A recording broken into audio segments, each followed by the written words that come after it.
बात होगी दिल्ली में एक बार फिर से किसान आंदोलन तेज हो गया है, खड़ा हो गया और अपनी मांगों को लेकर दिल्ली के शंभू बॉर्डर पर किसान पहुंच चुके हैं। उनको दिल्ली में घुसने से रोकने के लिए भारी पुलिस बल जो है वो भी लगाया गया है। लेकिन किसानों को अचानक से आंदोलन क्यों करने पड़ गए? जब सरकार संसद में कह रही है कि किसानों की सभी फसलों को सरकार निम्नतम एमएसपी पर खरीदने के लिए तैयार है, तो फिर किसानों को आंदोलन के लिए कौन भड़का रहा है? किसानों के इस आंदोलन का फायदा कौन ले रहा है और किसानों के इस आंदोलन का चुनावी कनेक्शन क्या है? सब कुछ इस रिपोर्ट में आपको दिखाते हैं।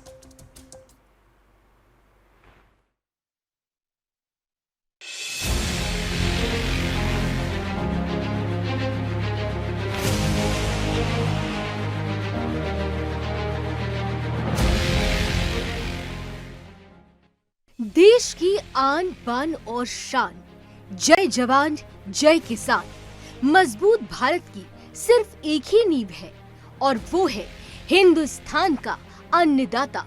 सदियों से हमारे किसानों ने अपने खून पसीने से इस धरती को सींचा है ताकि हर घर में रोटी हो, हर खेत में हरियाली हो। उनका समर्पण और मेहनत ही हमारे राष्ट्र की शक्ति है। किसान के बिना कोई राष्ट्र प्रगति की ओर नहीं बढ़ सकता।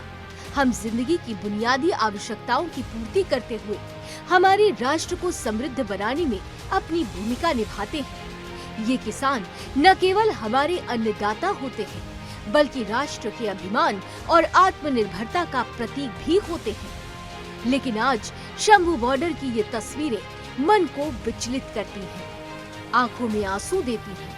देश की रीढ़ कहे जाने वाले किसानों का ये हाल कौन कर रहा है, ये आज हमारे अन्नदाताओं को समझना जरूरी है। कहीं अन्नदाताओं की आंसू राजनीतिक पार्टियां अपने लिए तो इस्तेमाल नहीं कर रही हैं। दिल्ली के लिए निकले 101 किसानों के जत्थे को शंभू बॉर्डर पर रोक दिया गया।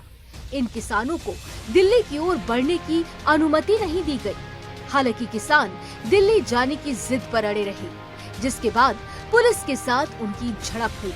इस दौरान पुलिस ने किसानों को तितर बितर करने के लिए आंसू गैस के गोले भी दागे।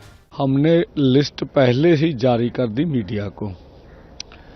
अगर उनका कुछ इस तरह का चेकिंग का करके आगे भेजने का कोई निर्णय है तो पहले हमें बता दे। हम तो खुद बोले थे भाई एक आदमी आएगा चेक कर लो, आगे जाने दो।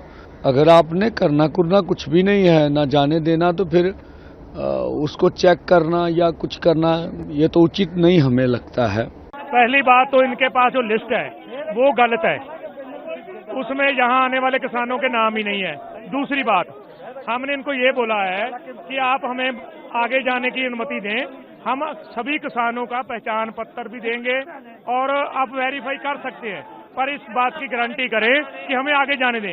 तो वो कह रहे हैं कि आगे जाने की तो आपके पास परमिशन नहीं है, तो हम पहचान पत्र कैसे कराएं? शंभू खनौरी बॉर्डर पर करीब 10,000 किसान जमा हो गए, जिन्हें रोकने के लिए हरियाणा सरकार ने दोनों तरफ अर्धसैनिक बलों की 29 कंपनियां तैनात कर दी हैं और सीमाओं को सील कर दिया गया है। पहले इनको आइडेंटिफाई करेंगे, परमिशन देखेंगे, तब जाने दे सकते हैं। लिस्ट आई थी, ये वो आदमी नहीं है जो लिस्ट में नाम है, ना अपनी पहचान ही नहीं करा रहे, यानी कि ये मौत के शेप में आ रहे हैं। परमिशन, उसके बाद परमिशन चेक करेंगे।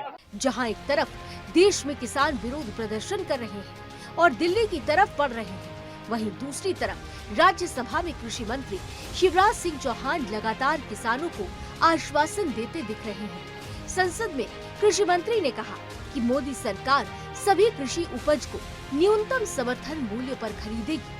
उन्होंने ये भी कहा कि ये मोदी सरकार है और मोदी की गारंटी को पूरा करने की गारंटी है। 50% लागत का 50% से ज्यादा मिनिमम सपोर्ट प्राइस तय करेंगे और खरीदने का भी काम करेंगे। आपने नहीं खरीदा, मैं एक एक आंकड़ा पढ़ के बता सकता हूँ।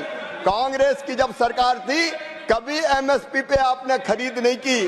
किसान खून के आंसू रोता था, लेकिन मेरे लिए किसानों की सेवा भगवान की पूजा है और यही मान के उनकी सेवा के काम में निरंतर लगे रहेंगे। एमएसपी पर किसानों को उत्पाद खरीदा है और अब भी पूरा उत्पाद खरीदेंगे। लेकिन दूसरी तरफ विपक्ष किसानों को लगातार ढाल बनाकर सरकार पर हमलावर है। विपक्ष किसानों को मोहरा बनाकर चुनावों में फायदा उठाने पर आतुर है।